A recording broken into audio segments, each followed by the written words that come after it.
Hello my dear friends, कैसे हैं। आज के वीडियो में लेकर आया हूं प्रारंभिक शिक्षा पूर्णता प्रमाण पत्र परीक्षा 2024 कक्षा 8 विषय सामाजिक विज्ञान का नमूना प्रश्न पत्र संपूर्ण हल के साथ। वार्षिक परीक्षा 2024 में प्रश्न पत्र की अवधि रहने वाली है 2 घंटे 30 मिनट। 2.5 घंटे का ये पेपर होने वाला है। पूर्णांक रहेगा 80 अंक। सबसे पहले वस्तुनिष्ठ प्रश्न पूछे जाएंगे 8। नीचे दिए गए प्रश्नों में से सही विकल्प चुनें। 1-1 अंक के प्रश्न हैं।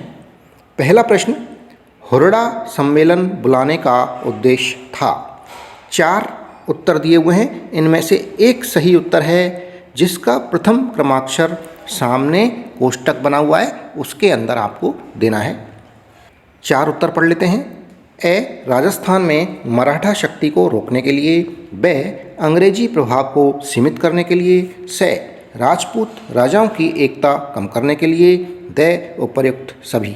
सही उत्तर है ए, राजस्थान में मराठा शक्ति को रोकने के लिए हुरडा सम्मेलन बुलाने का उद्देश्य था। दूसरा प्रश्न है, प्रथम गवर्नर जनरल थे। ए, लॉर्ड विलियम बेंटिक। ब, वॉरेन हेस्टिंग्स। से, Lord Dalhousie. The, Lord Canning. सही उत्तर है ब, वॉरेन हेस्टिंग्स। तीसरा प्रश्न, बिरसा मुंडा का संबंध है। ए, उत्तर प्रदेश से। ब, मध्य प्रदेश से, राजस्थान से, या द, झारखंड से। सही उत्तर है द, झारखंड। प्रश्न संख्या 4, न्यायपालिका का प्रमुख कार्य है। ए, विवादों को निपटाना। ब, न्यायिक समीक्षा। से, मौलिक अधिकारों का संरक्षण, या द, उपर्युक्त सभी। सही उत्तर है द, उपर्युक्त सभी। प्रश्न संख्या 5, लोकसभा में सत्ताधारी दल का मुखिया होता है। ए, राष्ट्रपति। ब, प्रधानमंत्री। से, राज्यपाल, या द, मुख्यमंत्री। सही उत्तर है ब, प्रधानमंत्री। प्रश्न संख्या 6, नवीकरणीय संसाधन के उदाहरण हैं। ए, सौर ऊर्जा। ब, पवन ऊर्जा। से, ज्वारीय ऊर्जा, या द, उपर्युक्त सभी। सही उत्तर है द, उपर्युक्त सभी। प्रश्न संख्या 7, निम्नलिखित में से मानव निर्मित संसाधन नहीं है। ए, पुल। ब, सड़क। से, मशीन, या द, प्राकृतिक गैस। सही उत्तर है द, प्राकृतिक गैस। प्रश्न संख्या 8, भारत सरकार ने आदिम जनजाति समूह की सूची में राजस्थान की किस जनजाति को शामिल किया है। ए, भील। ब, मीणा। से, गरासिया, या द, सहरिया। सही उत्तर है द, सहरिया। खंड ए समाप्त हो चुका है। खंड ए की शुरुआत हुई है अति लघुत्तरात्मक प्रश्नों से। प्रश्न संख्या 9, निम्नलिखित को सुमेल कीजिए। यहाँ 1, 2, 3, 4 शब्द दे रखे हैं। इनको मेल करना है, मिलाना है ए, बी, सी और डी में उपर्युक्त लाइनों से। सबसे पहला है मस्केट। मस्केट का मिलान कर दिया है डी से। मस्केट क्या होता है? बंदूक होती है जिसमें बारूद से चिंगारी दी जाती थी। दूसरा है मैच लॉक। मैच लॉक होता है पैदल सैनिकों द्वारा इस्तेमाल की जाने वाली बंदूक, इसको सी से मिलान कर दिया है। तीसरा है मुफ्ती। मुफ्ती होते हैं मुस्लिम समुदाय का एक न्यायविद, न्याय करने वाला, तो तीसरे को मिलान कर दिया है ए से। चौथा महाअभियोग। महाअभियोग होता है किसी व्यक्ति के खिलाफ दुराचरण का आरोप, इसको मिलान कर दिया है बी से। इस तरह सुमेल हो गया है सभी का। प्रश्न संख्या 10, हाँ या ना में उत्तर दें। पहला वाक्य है, लोग ही एक राष्ट्र के सबसे बड़े संसाधन होते हैं। ये वाक्य बिल्कुल सही है, इसलिए ब्रैकेट में लिखेंगे हाँ। दूसरा, लोग सामान्य रूप से चरम जलवायु को पसंद करते हैं, ब्रैकेट में लिखेंगे ना। तीसरा, खनिज निक्षेपों वाले क्षेत्र अधिक घने बसे हुए हैं, यहाँ लिखेंगे हाँ। चौथा, औद्योगिक क्षेत्र रोजगार के अवसर नहीं प्रदान करते हैं। ये स्टेटमेंट वाक्य गलत है, इसलिए लिखेंगे ना। 11वां प्रश्न है, न्यूनतम वेतन कानून से क्या अभिप्राय है? उत्तर, न्यूनतम वेतन कानून से अभिप्राय है किसी भी व्यक्ति का वेतन एक निर्धारित न्यूनतम राशि से कम नहीं होना चाहिए। प्रश्न संख्या 12, महिला सशक्तिकरण की आवश्यकता के कोई 2 कारण लिखिए। उत्तर, महिला सशक्तिकरण की आवश्यकता के कारण हैं। पहला कारण है संपत्ति पर महिलाओं के अधिकारों का बहुत सीमित होना। दूसरा, शिक्षा तक महिलाओं की पहुंच का अभाव। प्रश्न संख्या 13, सन 1857 में मेरठ छावनी के सिपाहियों को नए कारतूसों पर क्यों ऐतराज था? उत्तर, सन 1857 में मेरठ छावनी के सिपाहियों को नए कारतूसों पर इसलिए ऐतराज था क्योंकि उन पर गाय एवं सूअर की चर्बी का लेप किया जाता था, जो कि उनकी धार्मिक भावनाओं को ठेस पहुंचाने वाला था। प्रश्न संख्या 14, भीलवाड़ा को राजस्थान का मैनचेस्टर कहा जाता है, क्यों? उत्तर, वर्तमान में भीलवाड़ा राजस्थान का प्रमुख वस्त्र उत्पादक क्षेत्र है, इसलिए इसे राजस्थान का मैनचेस्टर कहा जाता है। प्रश्न संख्या 15, ईस्ट इंडिया कंपनी भारतीय किसानों पर नील की खेती करने हेतु दबाव डालते थे, क्यों? कारण स्पष्ट करें। उत्तर, 18वीं सदी के अंत तक भारतीय नील की मांग में अभूतपूर्व वृद्धि हुई। कंपनी के वाणिज्यिक एजेंटों तथा अधिकारियों ने नील उत्पादन में निवेश कर दिया था, लेकिन नील की खेती भारतीय किसानों के लिए लाभप्रद नहीं थी। इसलिए 1859 में बंगाल के हजारों रैयतों ने नील की खेती से इनकार कर दिया। परिणामतः ईस्ट इंडिया कंपनी को भारतीय किसानों पर नील की खेती करने के लिए दबाव डालना पड़ा। प्रश्न संख्या 16, निर्वाह कृषि के प्रकारों का वर्णन करें। उत्तर, निर्वाह कृषि को मोटे रूप से 2 प्रकारों में विभाजित किया जाता है।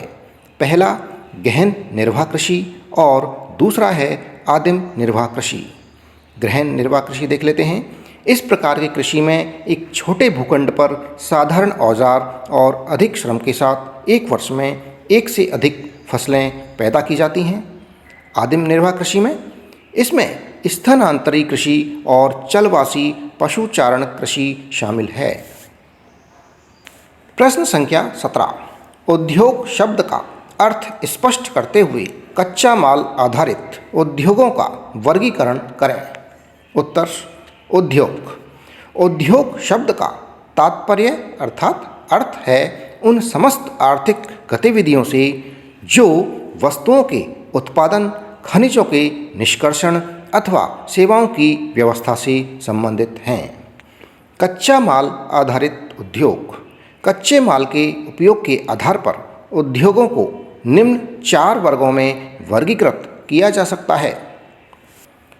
पहला है कृषि आधारित उद्योग।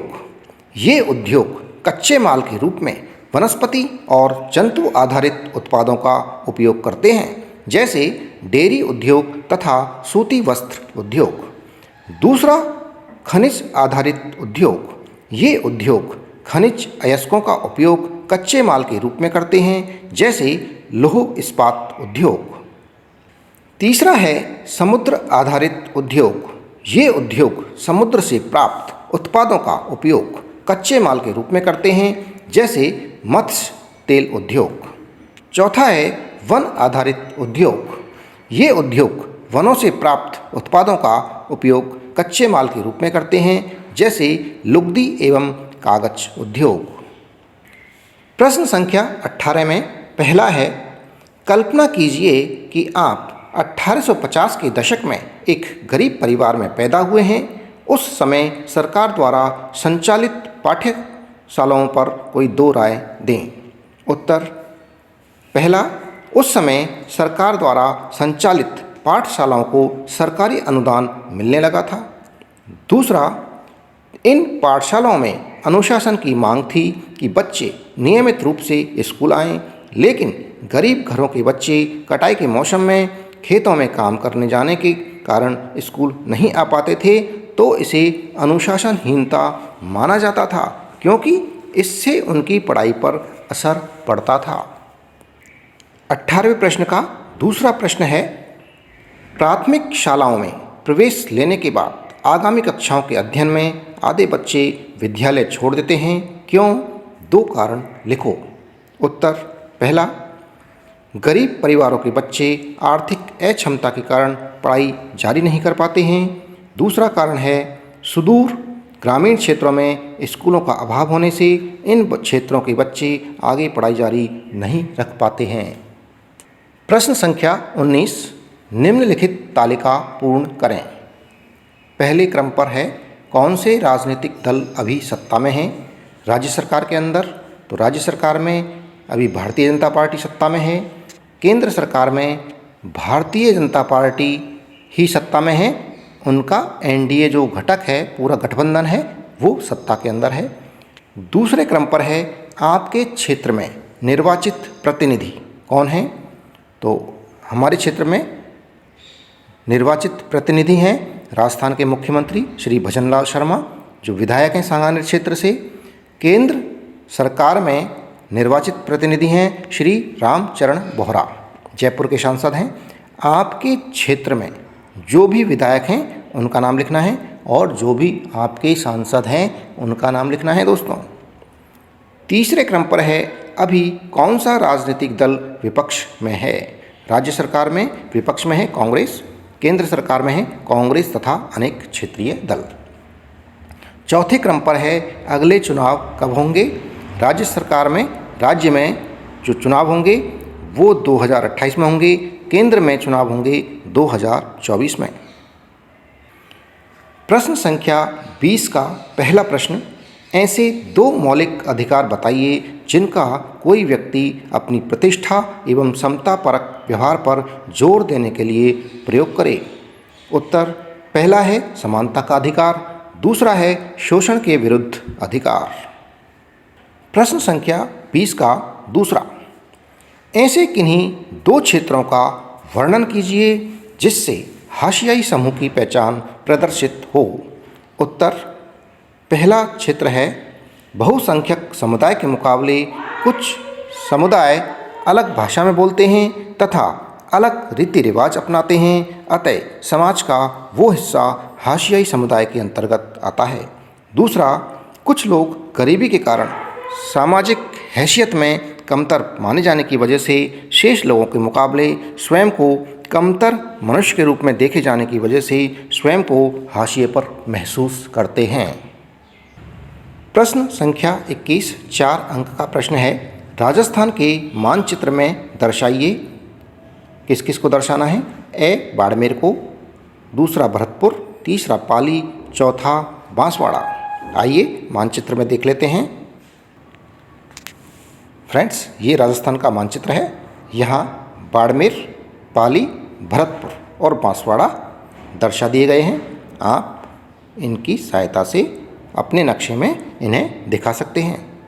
प्रश्न संख्या 22, नीचे दिए गए 3 प्रश्नों में से 2 प्रश्नों के उत्तर दीजिए। पहला प्रश्न है, 1857 की क्रांति की सफलता एवं असफलता पर अपने विचार रखें। उत्तर, 1857 की क्रांति की असफलता। 1857 की क्रांति अंग्रेजों की दमनात्मक नीति, क्रांति का समय से पूर्व शुरू हो जाने, राजाओं द्वारा असहयोग करने, संसाधनों की कमी तथा केंद्रीय नेतृत्व के अभाव के कारण अंग्रेजी सत्ता को बाहर से निकालने के अपने उद्देश्य में सफल नहीं हुई। 1857 की क्रांति की सफलता। 1857 की क्रांति के फलस्वरूप अंग्रेजी शासन अपनी कुछ नीतियों में परिवर्तन करने हेतु बाध्य हुआ, जैसे दत्तक पुत्रों को उत्तराधिकारी के रूप में स्वीकृति देना, सेना में भारतीय सिपाहियों का अनुपात बढ़ाना आदि।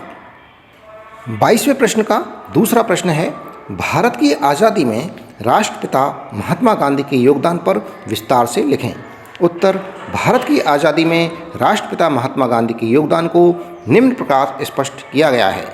पहला, 1919 में महात्मा गांधी ने रॉलेट कानून के विरुद्ध सत्याग्रह का आंदोलन कर अभिव्यक्ति की स्वतंत्रता के महत्व को जनता के समक्ष प्रतिपादित किया।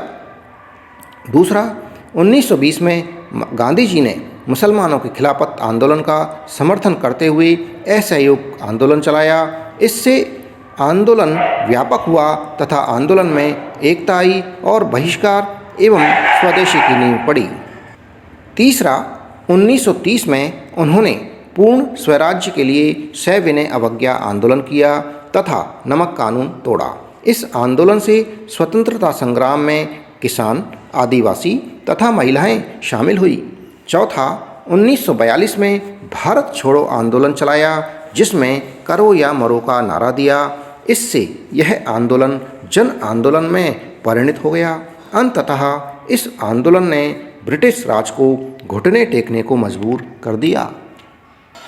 22वें प्रश्न का तीसरा प्रश्न है, रॉलेट सत्याग्रह पर विस्तार से लिखें।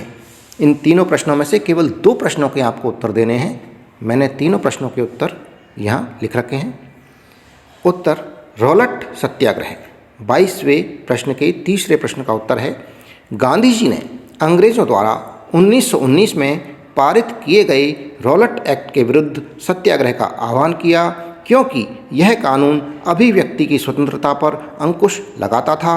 गांधी जी ने लोगों से इस कानून का अहिंसक रूप से विरोध करने तथा हड़ताल करने का आह्वान किया।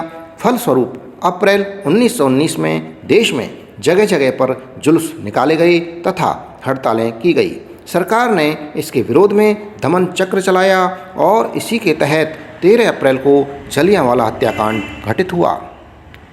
प्रश्न संख्या 23, निम्नलिखित पर अपनी टिप्पणी लिखिए। जैवमंडल और परितंत्र। जैवमंडल पर, प्राकृतिक वनस्पति और वन्य जीवन केवल स्थलमंडल, जलमंडल और वायुमंडल के बीच जुड़े एक सक्रिय क्षेत्र में ही पाए जाते हैं, जिसे जैवमंडल कहते हैं।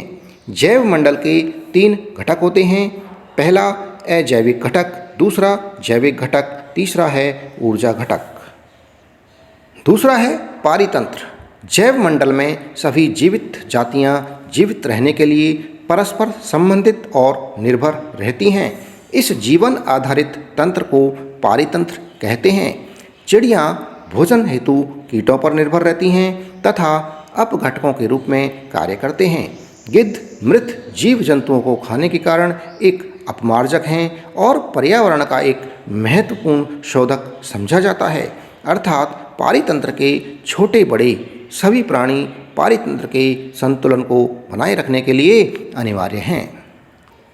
प्रश्न संख्या 23 में अथवा दे रखा है, अर्थात अथवा में 2 प्रश्न हैं, जिनमें से एक प्रश्न का आपको उत्तर देना है। भूस्खलन क्या है, यह क्यों होता है, भूस्खलन रोकने के उपाय बताइए। उत्तर, भूस्खलन सामान्य रूप से शैल, मलबा या ढाल से गिरने वाली मिट्टी के वृहत संचालन को भूस्खलन कहते हैं। भूस्खलन क्यों होता है? भूस्खलन भूकंप, ज्वालामुखी तथा लंबे समय तक भारी वर्षा होने के कारण होता है। भूस्खलन रोकने के उपाय देख लेते हैं। पहला उपाय है, भूस्खलन वाले स्थानों पर आवास निर्माण नहीं किया जाना चाहिए। दूसरा उपाय है, भूस्खलन वाले क्षेत्र में वनस्पति आवरण में वृद्धि की जानी चाहिए। तीसरा उपाय, भूमि को खिसकने से बचाने के लिए प्रतिधारी दीवार का निर्माण किया जाना चाहिए। चौथा उपाय है, भूस्खलन की गतिशीलता को नियंत्रित करने के लिए पृष्ठीय अपवाह नियंत्रण उपाय क्रियान्वित किए जाने चाहिए। प्रश्न संख्या 24, संविधान से आप क्या समझते हैं? संविधान की आवश्यकता के कारण स्पष्ट करें। उत्तर, संविधान से आशय, संविधान नियमों का एक ऐसा समूह है जिसको एक देश के सभी लोग अपने देश को चलाने की पद्धति के रूप में अपना सकते हैं। संविधान की आवश्यकता, पहली आवश्यकता है, संविधान द्वारा ही यह किया जाता है कि उस देश की राजनीतिक व्यवस्था कैसी होगी। दूसरा, संविधान किसी देश के नागरिकों की इच्छा एवं सपनों के आदर्शों को सूत्रबद्ध करता है। तीसरा, लोकतांत्रिक समाजों में संविधान ही ऐसे नियम तय करता है जिनके द्वारा राजनेताओं के हाथों सत्ता के दुरुपयोग को रोका जा सकता है। चौथा, लोकतंत्र में संविधान अल्पसंख्यकों पर बहुसंख्यक की निरंकुशता पर प्रतिबंध लगाता है। पांचवा, संविधान हमें ऐसे फैसले लेने से रोकता है जिनसे उन बड़े सिद्धांतों को ठेस पहुंच सकती है जिनमें देश आस्था रखता है। अथवा में प्रश्न है। अथवा वाले प्रश्नों में सिर्फ एक ही प्रश्न करना होता है। धर्म निरपेक्षता की अवधारणा का अर्थ एवं वर्तमान में इसकी प्रासंगिकता पर अपने विचार लिखें। उत्तर, धर्म निरपेक्षता, धर्म से राज्य को अलग रखने की अवधारणा को धर्म निरपेक्षता कहा जाता है। धर्म निरपेक्षता का मूल मंत्र यह है कि धर्म से संबंधित किसी भी तरह का वर्चस्व खत्म होना चाहिए। वर्तमान में धर्म निरपेक्षता की प्रासंगिकता: पहला, बहुमत की निरंकुशता और उसके कारण मौलिक अधिकारों के हनन से बचने के लिए वर्तमान लोकतांत्रिक समाजों में राज्य और धर्म को अलग अलग रखना आवश्यक है। दूसरी, लोगों के धार्मिक चुनाव के अधिकार की रक्षा करने अर्थात देश के किसी भी व्यक्ति को एक धर्म से निकलने और दूसरे धर्म को अपनाने या धार्मिक उपदेशों की अलग ढंग से व्याख्या करने की स्वतंत्रता की रक्षा करने के लिए भी धर्म को राज्य से अलग रखना महत्वपूर्ण है। प्रश्न संख्या 25। दिए गए 3 प्रश्नों में से किन्हीं 2 प्रश्नों के उत्तर दीजिए। पहला प्रश्न है, राजस्थान के महत्वपूर्ण भौगोलिक एवं प्राकृतिक पर्यटन स्थलों का वर्णन करें। उत्तर, राजस्थान के महत्वपूर्ण भौगोलिक और प्राकृतिक पर्यटन स्थल निम्नलिखित हैं। पहला, उदयपुर के जयसमंद, फतेह सागर पिछोला, उदय सागर आदि झीलें एवं शिल्पग्राम। दूसरा, सिरोही का प्रसिद्ध पर्वतीय स्थल माउंट आबू एवं नक्की झील। तीसरा, जैसलमेर के मनमोहक रेत के टीले। चौथा, चित्तौड़गढ़ में चूलिया और मैनाल जलप्रपात। पांचवा, जैसलमेर का राष्ट्रीय मरु उद्यान। छठा, चंबल का चंबल अभयारण्य। सातवां, अजमेर की पुष्कर झील। आठवां, राजसमंद स्थित राजसमंद झील। नौवां, सवाई माधोपुर का रणथंभौर राष्ट्रीय उद्यान। 10वां, अलवर का सरिस्का राष्ट्रीय उद्यान। 11वां, भरतपुर का केवलादेव घना राष्ट्रीय उद्यान आदि। प्रश्न संख्या 25 का दूसरा प्रश्न है, सड़क सुरक्षा नियमों का विस्तार से उल्लेख करें। उत्तर, सड़क सुरक्षा नियम निम्न प्रकार हैं। पहला, दौड़कर या जल्दीबाजी में सड़क पार नहीं करें। सड़क पर चलते समय बाईं ओर चलें। दूसरा, खड़ी गाड़ियों के सामने से या बीच में से सड़क पार नहीं करें। सड़क पार करने हेतु जेब्रा क्रॉसिंग का प्रयोग करें। तीसरा, सड़क पार करते समय अंधा मोड़ या ऐसा मोड़ जहां से आने वाले वाहन चालक आपको देख न सकें, ऐसे मोड़ से सड़क पार न करें। चौथा, रेलिंग से कूदकर सड़क पार न करें। चौराहों पर सड़क पार करते समय लाल हरी बत्ती का पूरा ध्यान रखें। 25वें प्रश्न का तीसरा प्रश्न है, सामुदायिक स्वच्छता में विद्यार्थी क्या क्या भूमिका निभा सकते हैं। उत्तर, पहला, स्वच्छता हेतु लोगों को जागरूक करना। दूसरा, गंदगी से फैलने वाली बीमारियों के बारे में अवगत कराना। तीसरा, स्वच्छता संबंधी सरकार द्वारा चलाई जा रही योजनाओं के बारे में अवगत कराना। चौथा, अपने आसपास के परिवेश में स्वच्छता अभियान द्वारा लोगों को स्वच्छता रखने हेतु प्रोत्साहित करना। दोस्तों, इसी के साथ में ये वीडियो समाप्त हुआ। जो चैनल पर नए हैं, चैनल को सब्सक्राइब कर लें। वीडियो पसंद आ रहा है, वीडियो को लाइक अवश्य करें। धन्यवाद। Thank you.